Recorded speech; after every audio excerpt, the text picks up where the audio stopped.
रात गहरी हो चुकी थी। आसमान पर काले बादल छाए हुए थे और चांद कहीं नजर नहीं आ रहा था।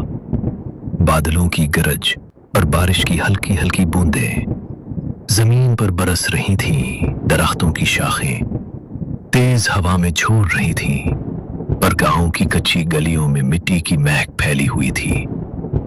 ये गांव नूरपुर था, एक सादा पुरअमन गांव जहां जिंदगी हमेशा अपनी मखसूस रफ्तार में चलती थी।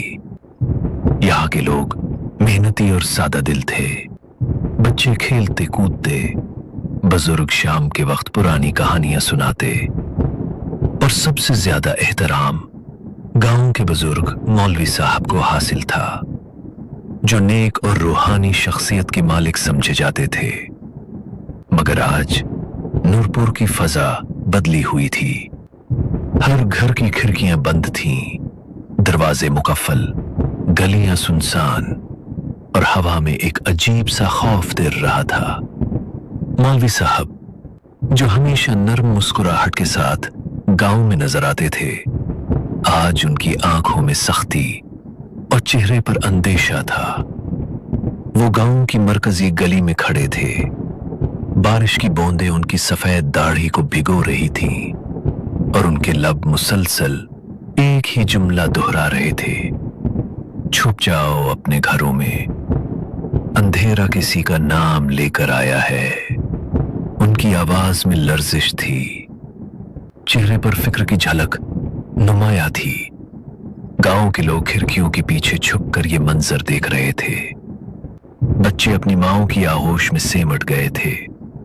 मर्द एक दूसरे की तरफ हैरत से देख रहे थे और खवातीन की आंखों में बेचैनी थी। सब यही सोच रहे थे कि मौलवी साहब किस अंधेरे की बात कर रहे हैं। गांव की एक गली के कोने पर अनवर खड़पंचन वे खड़ास की आंखों में हमेशा सवाल होते थे और दिल में तजस्सुस। आज उसकी आंखों में सवाल के साथ खौफ भी था।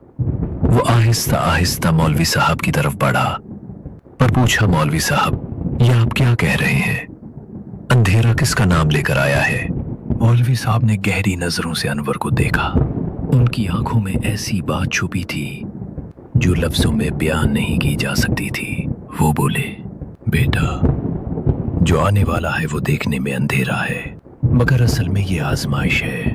इसका नाम लिया गया है और जिसका नाम लिया गया है इसकी जिंदगी बदलने वाली है। अनवर के कदम रुक गए। दिल में खौफ की एक लहर दौड़ गई। इसी लम्हे एक खिड़की के पर्दे के पीछे से 17 साला हुरिन सब कुछ देख और सुन रही थी।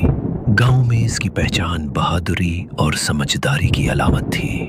इसकी हेजल आंखों में परेशानी थी, मगर साथ ही समझदारी की चमक भी। वो जानती थी कि सच्चाई को सिर्फ सुनने से नहीं, तलाश करने से समझा जा सकता है। गांव की फिजा में खौफ की एक गहरी चादर तुनी हुई थी। हर तरफ सरगोशियां थीं। अंधेरा अंधेरा किसी का नाम, आजमाइश। रात गुजर रही थी।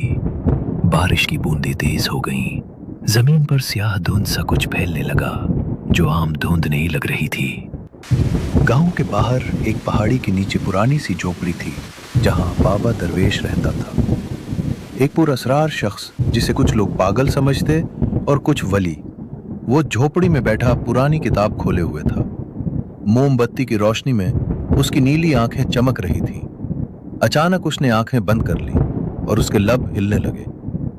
वक्त आ गया है, अंधेरा छाने वाला है, मगर रोशनी अपना रास्ता ढूंढ लेगी। गांव में मौलवी साहब अब भी लोगों को घरों में जाने की तलकीन कर रहे थे। उनकी आवाज में खौफ था, मगर दिल में यकीन कि हर अंधेरी रात के बाद रोशनी जरूर आती है। अनवर, हुरिन और बाकी गांव वाले सब ये देख और सुन रहे थे, मगर उनके दिलों में एक ही सवाल था, अंधेरा कौन है और क्यों आया है? रात ढलती गई। बादलों की गरज मजीद तेज हो गई। बारिश मूसलाधार बरसने लगी और जमीन पर फैलने वाली स्याह धुंध ने हर तरफ कब्जा जमा लिया। घरों की खिड़कियां और दरवाजे बंद थे, मगर खौफ हर दिल में दाखिल हो चुका था। झोपड़ी में बाबा दरवेश ने आंखें खोल दी और आसमान की तरफ देखकर कहा, जिसका नाम लिया गया है उसकी आजमाइश शुरू होने वाली है, मगर उसे खबर तक नहीं। और इसी लम्हे आसमान पर बिजली चमकी, बादल जोर से गरजे और नूरपुर गांव पर अंधेरा मजीद गहरा हो गया। अंधेरा आ चुका था